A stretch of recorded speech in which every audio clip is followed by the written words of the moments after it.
Welcome to this special video here about the root of all evil, a project I'm working on, and now I'm going to talk about just how I made all this stuff a little briefly, because there's not going to be a full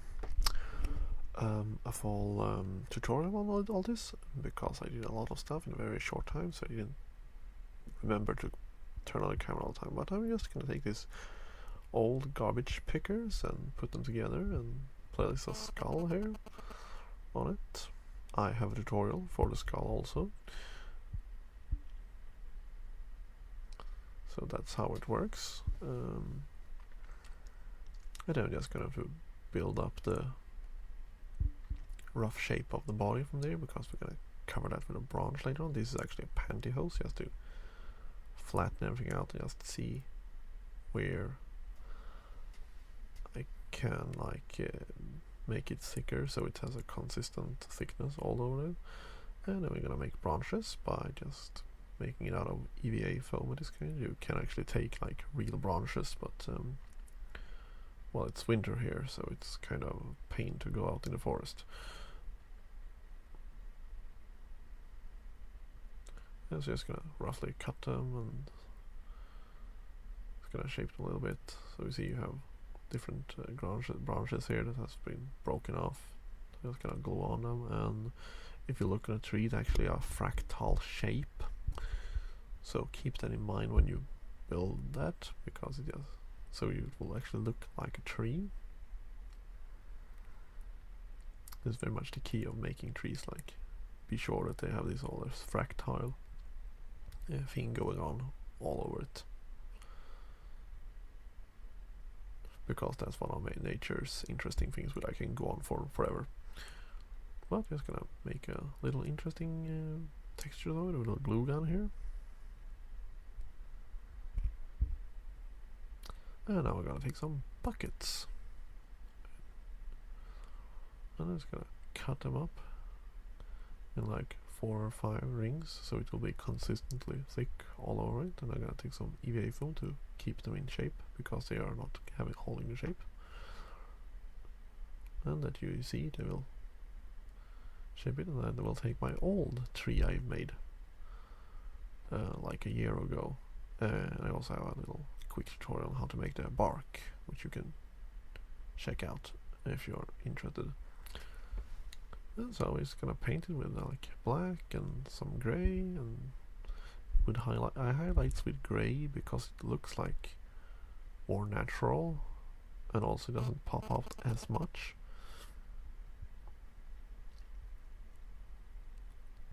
Some people prefer white because they don't want like really much pop out.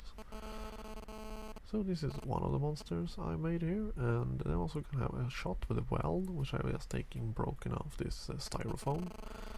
As you see, you can place it in a good way, and then we're just gonna paint everything grey.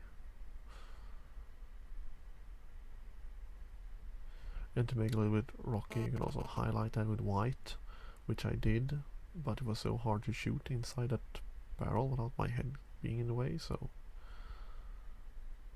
you'll do it. And then we have this bathroom here. You can also take a towel and just rip it, because it kind of looks like vegetable, and yeah, that's growing down the well. I don't really know the name of the plant, but it will look well. I'm just gonna paint it with some other more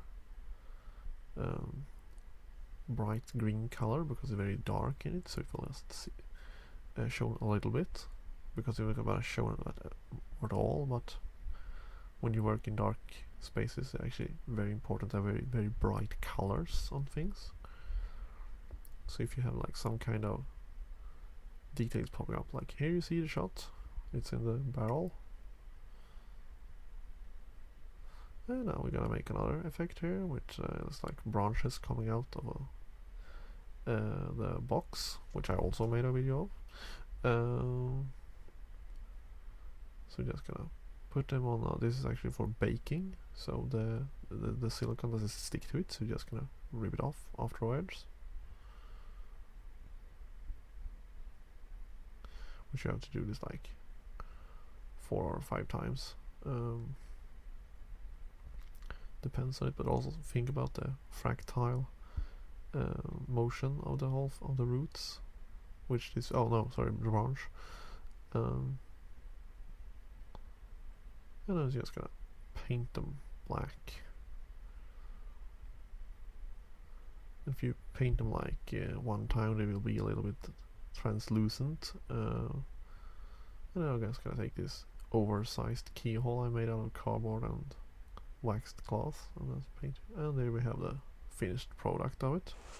And there you see we have the nice lamp up. I have to do some compensations to hook it up. And this space is actually very confined. I don't have a wide angle lens on, but we will have it soon later. And this is actually an old set piece from Kill Team also that I have. So we are going to start putting interesting stuff in this now.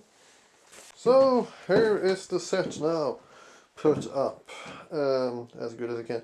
And it's actually trying to be everything this object is in here as actually something that is made before 1977, except this model here, but that can have been made because the kind of train models have looks kind of the same. I don't know how picky you're gonna be about it. But anyway, so if we go through here, that when you make sets like this, they actually have to tell a story about the character because he is living here. So here is the mini model of the cabin that we're gonna make, and it's actually a bathrobe here, and everything that's going to be in camera is very important. Everything else less. So like for making things interesting more to show, like taking this toy, farming toys that I have around, and I'm going to paint to make them look better. But you see that instantly we have more interesting life to the whole miniature. So we can take this bush here and also put there, and also in the background it's gonna be black, and also some trees. I'm just gonna lay that there. So long, some trees there, and also more trees, and some more bushes there. And also we're gonna have some lights on it. So this is what it looks like. So it isn't really harder to do than that. So this is a very, very quick and easy thing to make a miniature tutorial there. And that's the actual effect of the shot of the mini model. And I hope you enjoyed this video, and thank you for watching.